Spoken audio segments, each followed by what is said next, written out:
More tender, less nutrition? That's the real question.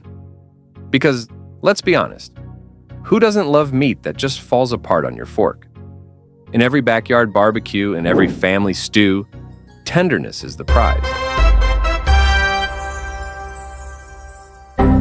People chase flavor and softness first, and nutrition, that usually comes second. And that's where things get interesting. See, in American kitchens, the focus is almost always flavor first. We slow cook brisket all day. We simmer short ribs for hours. We smoke meat until it melts in your mouth. And honestly, it tastes incredible. Nice. But here's the question nobody really asks out loud. While we're chasing that perfect tenderness, what's happening to the nutrition inside the food? Here's the thing. The more tender the meat gets, the more some of its nutrients, like certain vitamins, slip into the broth or break down after hours of heat. So yeah, that slow-cooked pot roast is mouth-watering, but it may not hold on to everything your body needs. We celebrate taste.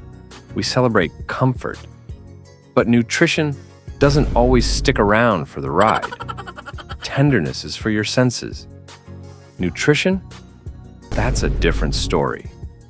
But the good news is, food has never been about just one single thing. That tray of smoked brisket, it's usually served with coleslaw, baked beans, maybe some cornbread on the side. Those fall-off-the-bone ribs, they shine even brighter next to mac and cheese or a pile of greens. And a classic backyard burger, it feels complete only when you add lettuce, tomato, maybe a pickle, and of course, a drink on the side.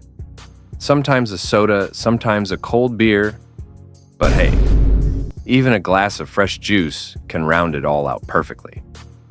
So yeah, maybe the meat loses a little something along the way, but the meal itself, still nourishing, still complete, still something worth gathering around the table for. Because in the end, food isn't just about tenderness, it's about balance.